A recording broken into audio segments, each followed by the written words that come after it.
Good morning, YouTube, TikTok, Body Rock, all the other stuff. And actually, it's not morning. I'm lying. It looks like it's morning.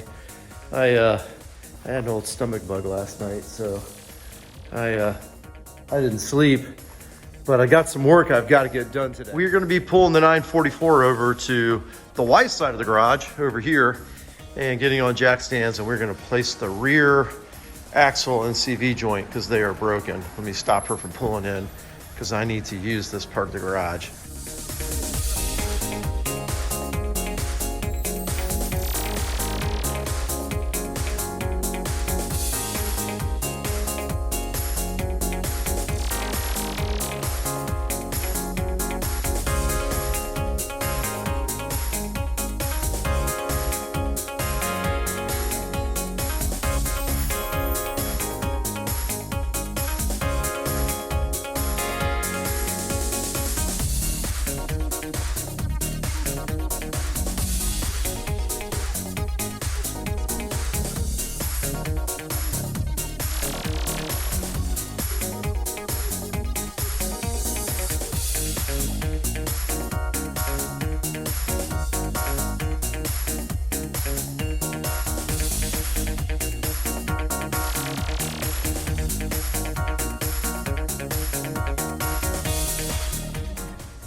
Well, we broke the CV joint. I don't know if you can see that, but that's a piece of the CV joint.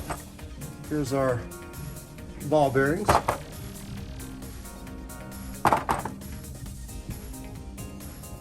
we definitely know what the issue was. Let's see if we got any pieces of metal in here. We don't. All right, one CV joint's out.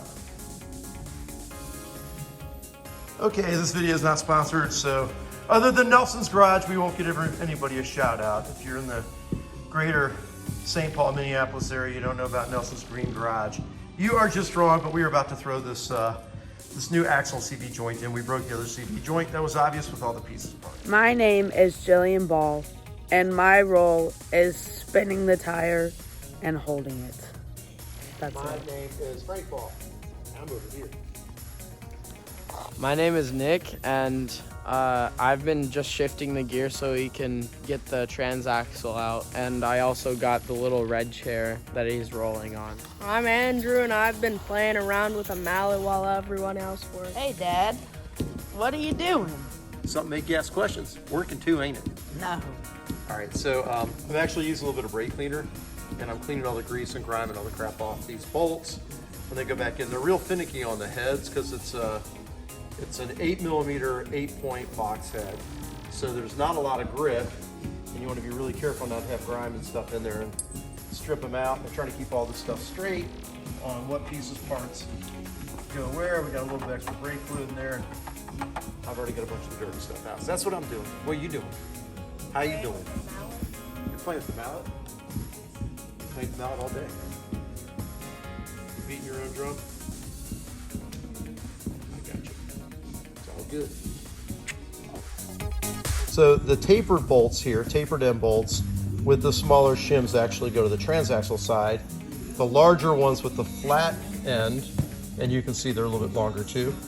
The flat ender bolts actually go wheel side, so it's more efficient.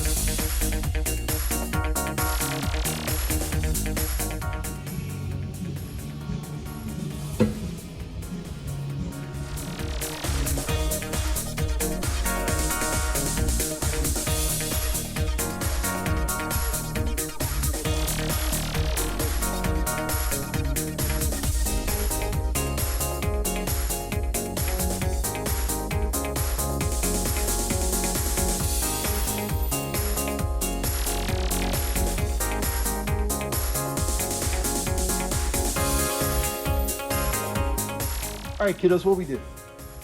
We just fixed the transaxle on the Porsche. We did. How we do that? What we do? So at first we had to put the e-brake on so Frank could unscrew the wheel, and Jillian rotated the wheel so that Frank could unscrew all the bolts. After that, you had to put it into gear and stuff like that. So when we got everything off, he put it in the little drip bucket and then put some brake cleaner on it so that everything, all the gunk could get off of it. He cleaned that off, then pour it out. And then I had to turn the wheel forwards and backwards to line up the screws so that the clean screws could go in there. And the new CV joint, right? So we had a new axle and new CV joint that mates the transaxle to the wheel. So we put that on there. And just for all you guys at home that might be trying this, because I'll post this out on YouTube, the interwebs. So a couple little things, put some extra grease in the packing onto the end of this before you put it in there. Look and make sure you get the right CV grease. It's number one. Number two, reach around, feel inside there. If you broke the CV joint, I actually had a couple pieces of metal I pulled out of there. You don't want that to get in the new CV joint because it would break it, right? So we don't want to do that. The other thing is, it's a pain in the ass getting that thing lined up. You have to do the wheel side first. Do the wheel side first, get it pushed up in there, go up over. I left my exhaust on, you'll see that. And then kind of work it down so it goes on and you get it on the transaxle side. On the transaxle side, what we did, Nick, you rotated the wheel and I was pushing the screws through and just trying to find the screw hole. I got the transaxle side screws in there first, right? So I got all those in and lined up, and then we focused on the wheel and we turned the wheel until we felt it go in the hole, and then turned it. It seated actually a little bit better by doing that, just so you know. And then we worked it around. We got them all in there. We tightened them up as we spun it around. I think I rotated about 20 times while I was tightening up, making sure they went on there even. Don't forget the larger shims go to the outside. The smaller shims go to the inside. Transaxle smaller, wheels are larger, right? So think about the diameter on that when you set it up. Then get everything set, just torque it down to factory spec and you're good to go. You guys want to take this thing for a ride? Yes. Well, you're leaving. You're getting out of here. Thanks for your help. Drewski, what about you, man? You're cold? How was it playing the mallet? Good. What song were you beating it to? Towards the Sun by Rihanna. Ah, there you go. That's exactly what it was. Home edition. Sounds good. All right, well, that's it for today. Peace out, everybody. See you on the interwebs.